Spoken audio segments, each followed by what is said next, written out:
Lalu bagaimana prospek saham GoTo jelang berakhirnya lockup hari ini? Kami akan mengulasnya bersama dengan Faras Farhan, analis dari Samuel Sekuritas. Selamat sore Mas Faras, apa kabarnya?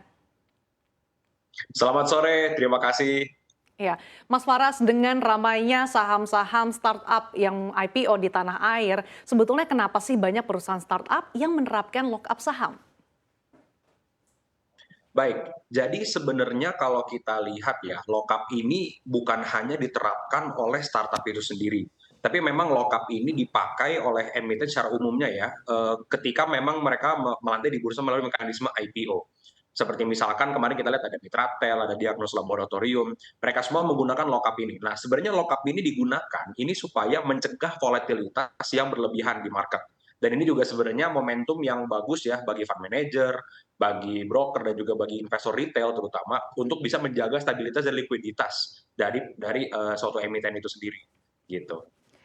Oke, Mas Faras, sebenarnya kan kita tahu Gotoh ini kan ada di dalam LQ45. Sebenarnya bagaimana nih, Mas, sentimen pasar saat ini melihat prospek Gotoh?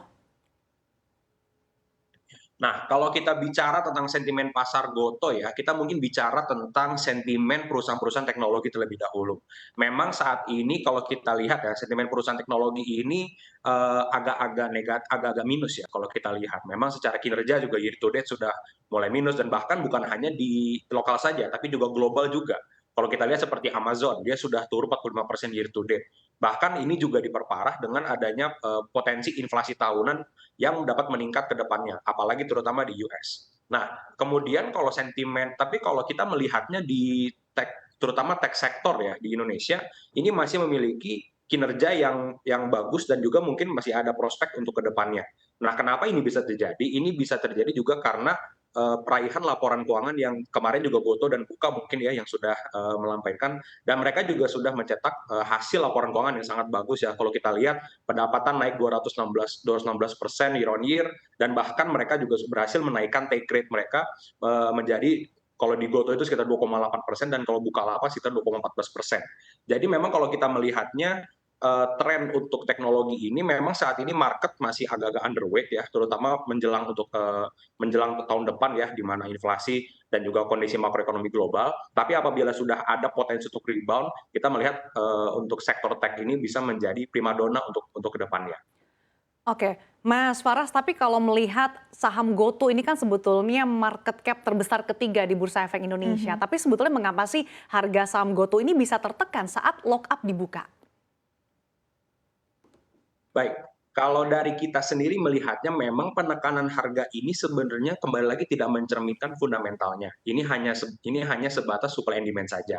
Karena memang ketika di lockup ini ada beberapa banyak pihak ya yang memiliki Goto ini sendiri dan kita sih melihatnya ini hanya sebagai masalah supply and demand saja. Tapi ini tidak mencerminkan fundamentalnya itu sendiri. Justru ketika harga sahamnya sudah turun sekali dan itu sudah dan namun tetap fundamentalnya masih sangat bagus, itu merupakan saat yang tepat untuk dibeli.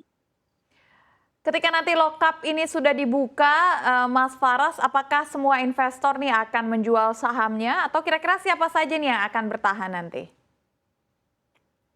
Kalau kita melihatnya memang dari komposisi yang di lock up itu ya, mungkin ada beberapa nama VC dan PE dan funds-funds mungkin yang memang kita tahu dan mereka memang sudah masuk di Goto dari seri-series yang awal-awal ya. Mungkin mereka akan sudah exit untuk mencari liquidity dan juga dan memang sudah mencapai pada cycle-nya. Jadi memang mungkin kita melihatnya mereka akan keluar. Tapi apabila investor-investor strategis seperti yang kita tahu ada Telkomsel, Astra, Jarum, dan kalau di global itu ada Google, Visa, Temasek, Adyen dan juga Meta, ini mungkin ketika mereka masuk dan ingin melihat adanya potensi sinergi strategis ya dengan Goto, ini akan menjadi holder yang relatif bertahan gitu. Jadi kalau menurut saya sih seperti itu. Mungkin ada ke VC, PE dan funds yang akan keluar, tapi bagi investor strategis masih akan tetap ada di Goto. Oke, Mas Faras, seperti tadi di awal Anda sebutkan, ini kan sebetulnya bukan lockup pertama ya di sektor teknologi. Bagaimana sih sebetulnya momentum saham tech company lainnya saat gembok lockup mereka ini dibuka? Kalau kita bandingkan ya dengan, lockup yang setelah terjadi ya, misalkan kayak kemarin, Bukalapak, itu ketika di lockup, harga sahamnya malah bertahan gitu selama beberapa hari ke depan. Walaupun memang setelah itu memang, akhirnya turun lagi, tapi kita melihatnya setelah lockup ini masih ada cenderung tertahan gitu.